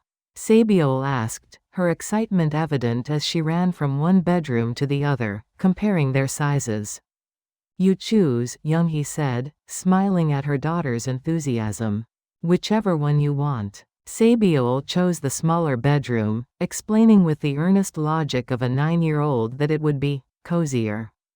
Younghee helped her unpack the few belongings they had accumulated, some clothes donated by charity organizations, school supplies provided by Hanawan, and a stuffed rabbit that a volunteer had given Sabiol on their last day at the center. They arranged everything carefully, and when Sabiol's room was complete, the child sat on her bed and looked around with an expression of wonder. "This is really ours?" she asked. "No one can take it away?" "It's really ours," Younghee confirmed, though she understood the source of her daughter's disbelief. In North Korea, housing had been assigned by the state and could be reassigned at any time. In China, they had lived constantly on the edge of displacement, never knowing when they might have to flee again. This was the first time in Sabiol's conscious memory that they had a home with their names on an official lease, protected by law. Over the following days, Younghee worked to establish their household routines. She registered Sabiol at Bucheon-Jungang Elementary School, a process that required multiple visits to the school office and conversations with administrators who seemed uncertain how to handle a North Korean transfer student. The vice principal, a woman in her 50s named Mrs. Han, was kind but frank about the challenges ahead. "Sabiol will be placed in 3rd grade based on her age," Mrs. Han explained during their meeting on May 30th. "However, our assessment shows she's performing academically at approximately a 1st grade level in most subjects. We'll provide additional support, but I want you to understand that she'll need to work very hard to catch up with her classmates." Younghee felt a familiar anxiety tighten in her chest. What kind of support can the school provide? "We have a program for multicultural students and those with learning gaps," Mrs. Han said. "Sabiol can attend extra tutoring sessions 3 times a week after regular classes. Additionally, there's a volunteer organization called Wings of Hope that provides free tutoring to North Korean defector children. I can give you their contact information." That evening, Younghee called Wings of Hope and spoke with the coordinator, a university student named Minji, who explained that volunteer tutors, mostly college students and retired teachers, met with defector children twice a week to help with homework and provide academic enrichment. The service was completely free, funded by donations and grants. "We understand the unique challenges these children face," Minji said warmly. "It's not just about academics. Many of them struggle with social integration, with feeling different from their peers.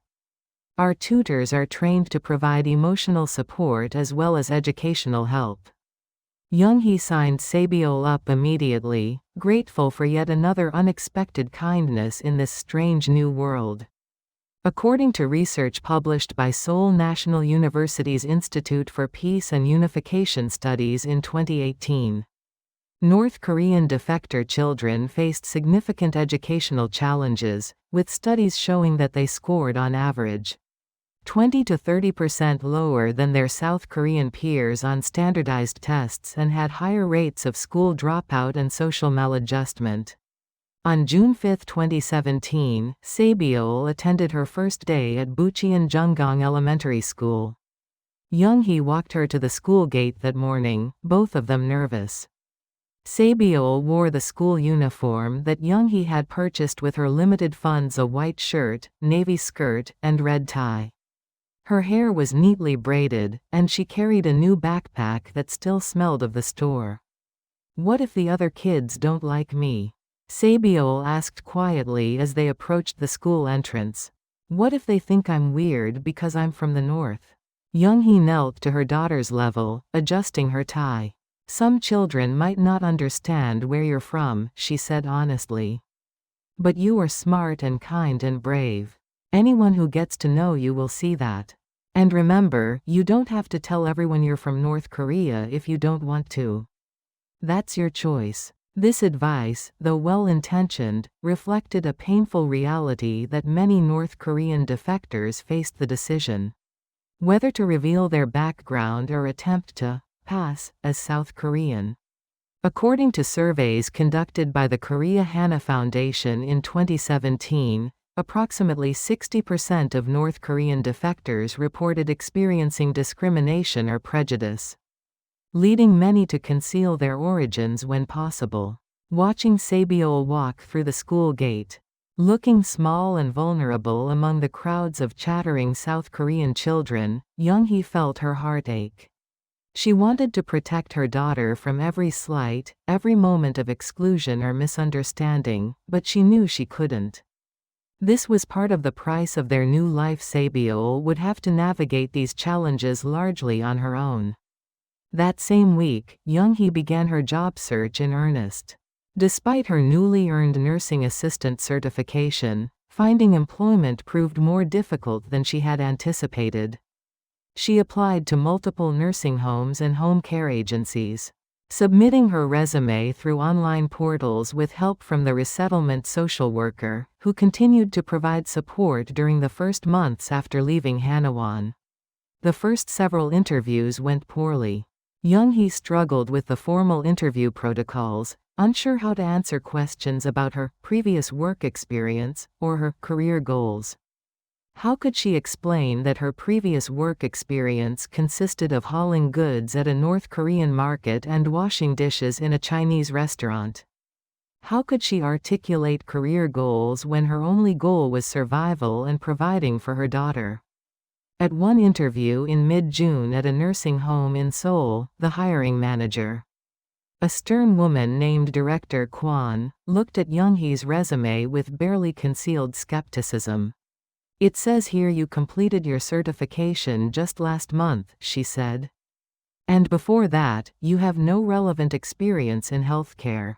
Why should I hire you over other candidates who have been working in this field for years?" Younghee struggled to find the right words, feeling her face flush with embarrassment.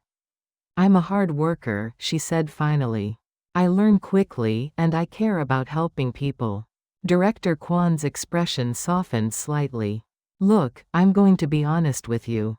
We get a lot of applications from North Korean defectors. Some of them work out wonderfully. But some struggle with the work culture, the expectations, and the technology. Can you use a computer? Can you document patient care electronically?" "I'm learning," Younghee admitted. "I can do basic computer tasks, and I'm willing to learn whatever else is necessary." Director Kwon sighed. "I'll keep your application on file. We'll contact you if a position opens up." Younghee left that interview feeling defeated, recognizing the phrase, "we'll keep your application on file," for the polite rejection it was. She sat on a bench outside the nursing home and allowed herself a moment of despair. How was she supposed to support herself and Sabiol if no one would give her a chance? Her breakthrough came in late June through an unexpected source. At the local community center in Bucheon, where she had gone to inquire about Korean language classes to improve her Seoul dialect, she met another North Korean woman named Sunhee who had defected 5 years earlier.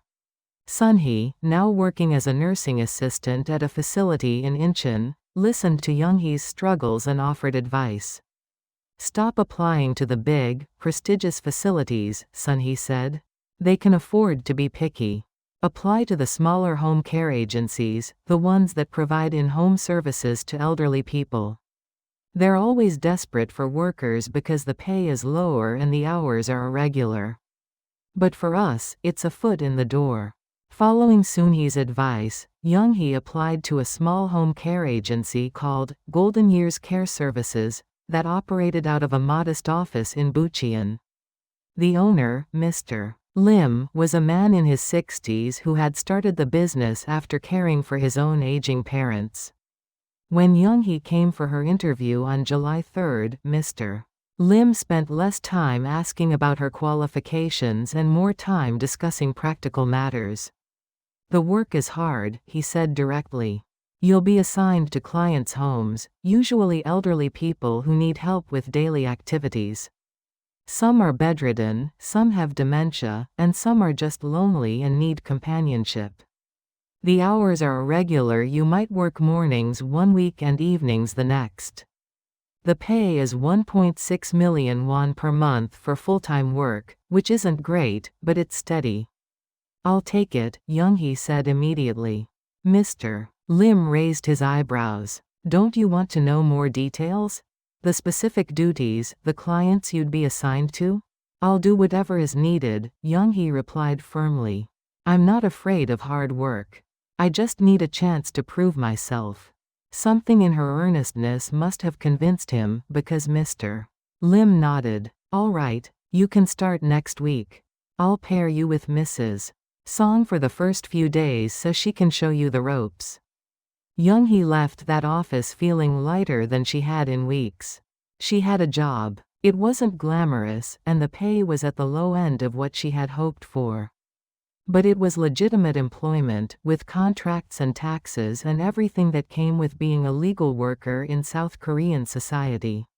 She calculated quickly 1.6 million won per month, minus 350,000 won for rent, minus approximately 200,000 won for utilities and phone service, minus around 500,000 won for food and transportation. That left approximately 550,000 won for everything else: clothes, school supplies for Sabiol, emergencies, and hopefully, some tutoring support.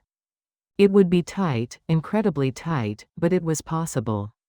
They could survive on this. Younghee started her job on July 10, 2017.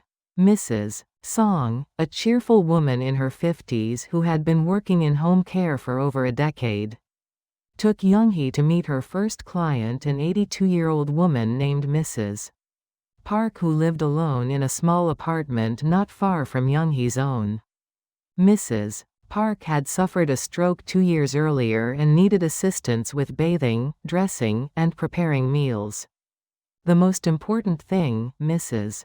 Song explained as they rode the bus to Mrs. Park's apartment, "is patience and dignity. These elderly people used to be independent. Now they need help with the most basic things, and it's humiliating for them. You have to be gentle, respectful, and make them feel like they still have control over their lives." Mrs. Park greeted them warily, her speech slightly slurred from the stroke, but her mind clearly sharp. She looked Younghee up and down with assessing eyes. "You're the new one?" she asked. "Yes, ma'am," Younghee said, bowing respectfully. "My name is Kim Younghee. I'm honored to help care for you." Over the following hours, Mrs. Song demonstrated the routine, helping Mrs. Park to the bathroom, assisting her in washing and dressing, preparing a simple lunch, doing light housecleaning, and sitting with her to provide companionship. Younghee watched carefully, noting every detail, determined to do the job well. On her third day working with Mrs. Park, as Younghee was helping the elderly woman eat lunch, Mrs. Park suddenly asked, "You're from the north, aren't you?" Younghee froze, unsure how to respond. She had been trying to minimize her accent to avoid revealing her background. "How did you know?" she asked quietly. "I can hear it in certain words," Mrs. Park said, not unkindly. "My husband was from Hamgyong Province originally. He came south during the war. You sound like how he used to talk when we first married," before Seoul smoothed out his accent. "Does it bother you?" Younghee asked, holding her breath.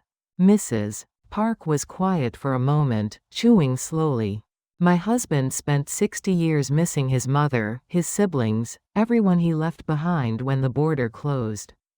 He died 5 years ago without ever seeing them again, not even knowing if they were alive or dead. So no, it doesn't bother me. I'm just glad you made it out. The unexpected compassion brought tears to Younghee's eyes. Thank you, she whispered. Don't thank me, Mrs. Park said. Just take good care of me, and we'll get along fine. As the summer progressed, Younghee settled into her work routine. She was assigned 4 regular clients, visiting each of them daily on a rotating schedule. The work was physically demanding, lifting patients, helping them move, standing for long hours, and emotionally draining, as many of her clients suffered from loneliness or cognitive decline. But there was also satisfaction in it. When she helped an elderly man bathe and dress, enabling him to feel clean and dignified, she felt she was doing something meaningful. When she prepared a nutritious meal for a client who would otherwise eat poorly or not at all, she was making a tangible difference. Meanwhile, Sabiol was navigating her own challenges at school. The academic gap between her and her classmates was even wider than Younghee had feared. Sabiol struggled with multiplication and division, with reading comprehension, and with the kind of general knowledge that South Korean children absorbed through constant exposure to educational media and enrichment activities. The tutoring sessions helped, but progress was slow. More painful than the academic struggles were the social challenges. One evening in late August, Sabiol came home from school in tears. Younghee, who had just returned from her work shift, exhausted and aching, immediately dropped everything to comfort her daughter. "What happened, my star?" she asked, pulling Sabiol into her arms. The other kids were talking about summer vacation, Sabiol sobbed. They went to Jeju Island, or to water parks, or to English camps. And when they asked where I went, I said nowhere, and they asked why.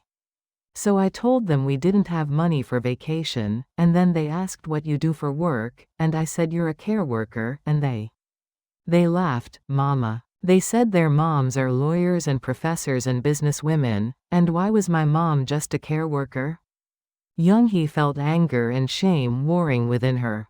Anger at children who had been raised with such privilege that they couldn't comprehend different circumstances.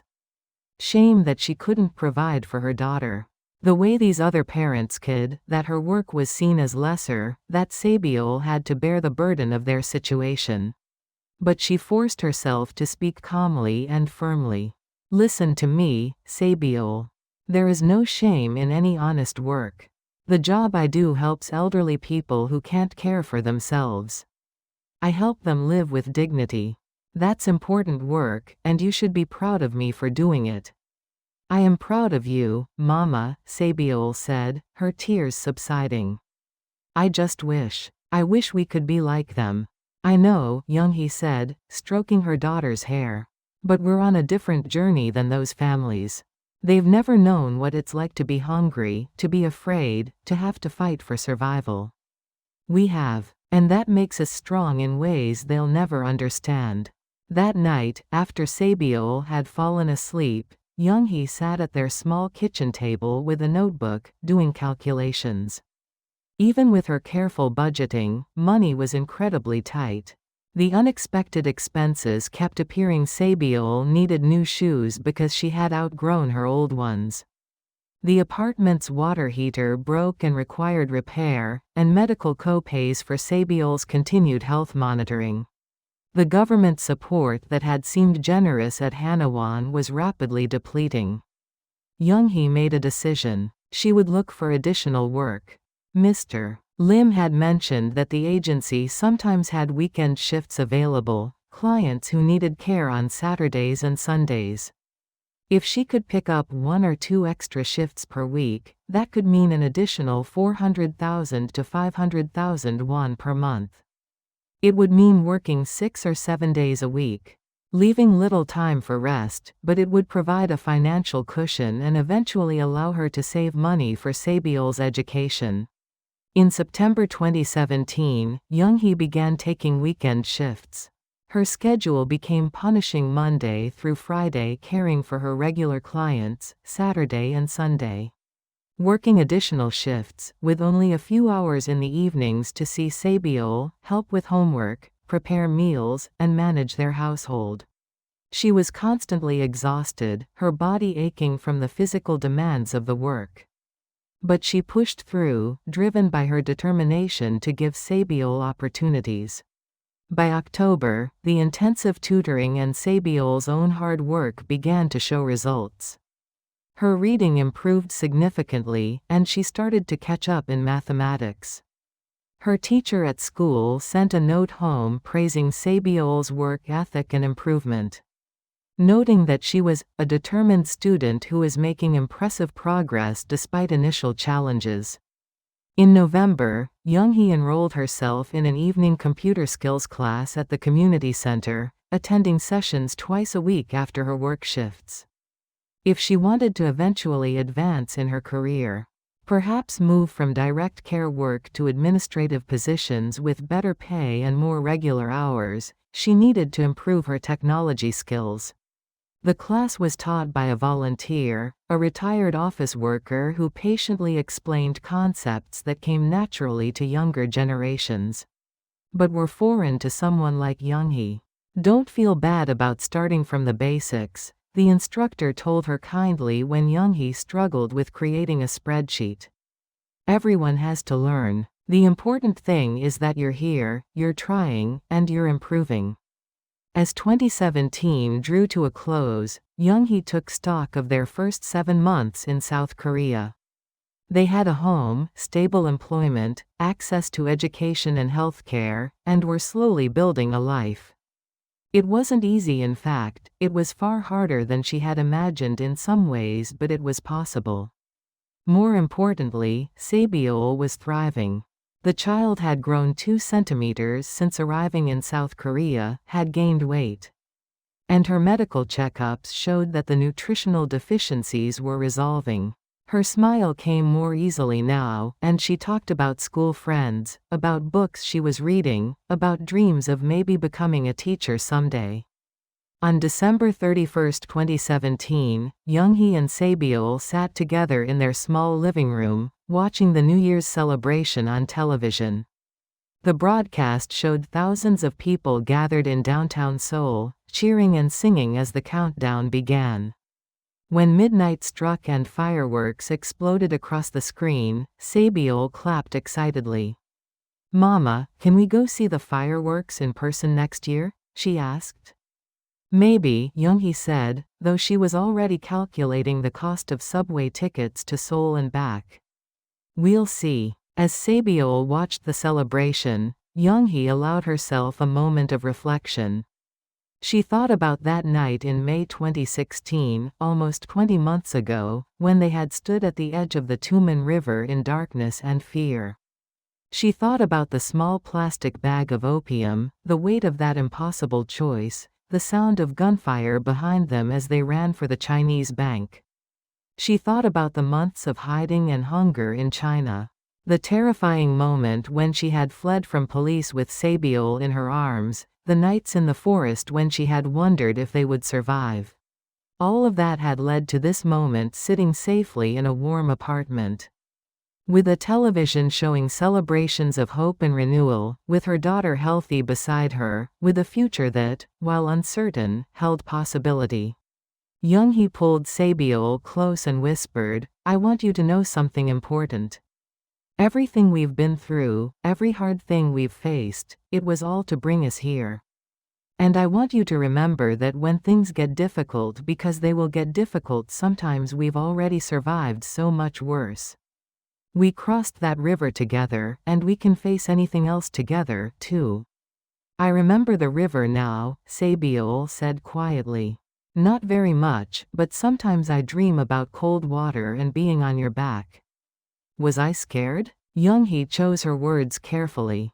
"You were very brave. And I made sure you were safe, no matter what. Because you love me," Sabiol said simply.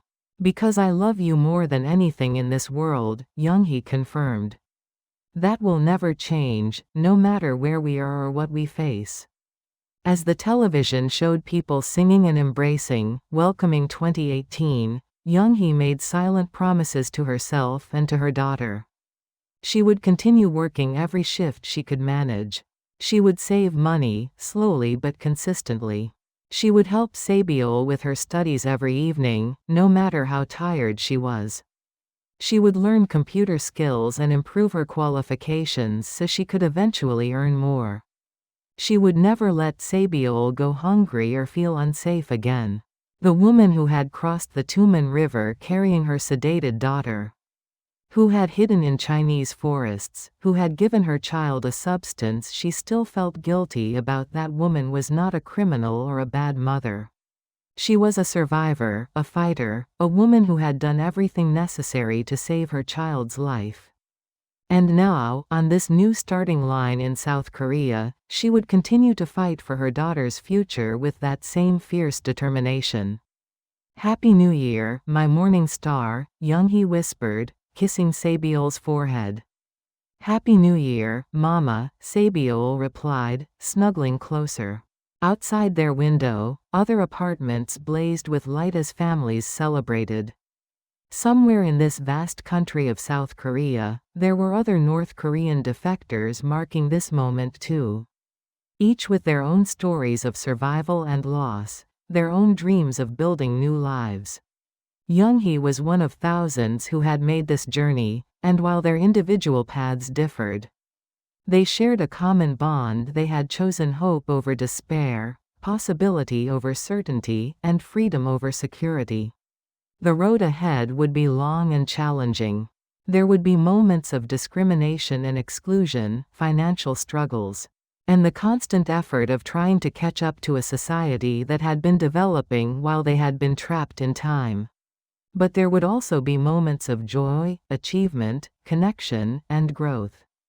Sabiol would eventually graduate from elementary school, then middle school, then high school. She would go to university, something that would have been impossible in North Korea. She would build a life on her own terms, free from the constraints that had defined her mother's existence.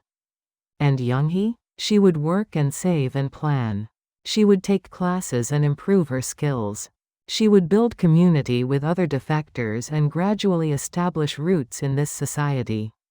The guilt she carried about the opium, about the choices she had made, would perhaps never completely disappear.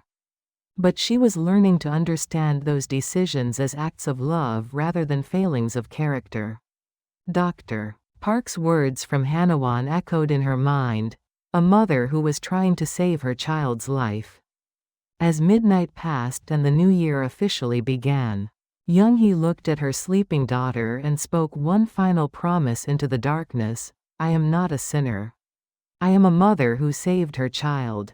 Everything I did, every terrible choice, every moment of suffering, it was all for you. And I would do it all again, without hesitation, because you are my world. This is my vow, my truth, my resolution. Your happiness is my life's purpose, now and always." The television continued its celebration, but Younghee turned it off, preferring the quiet peace of their small apartment. In the darkness, she listened to Sabiol's steady breathing, that most precious sound in the world. Proof that her daughter lived and thrived and dreamed of futures that stretched out into infinite possibility. They had crossed the river. They had survived the wilderness. They had reached this shore. And now, on this new starting line, their story continued not as victims or refugees, but as survivors building a life of their own. Choosing, one day, one challenge, one small victory at a time.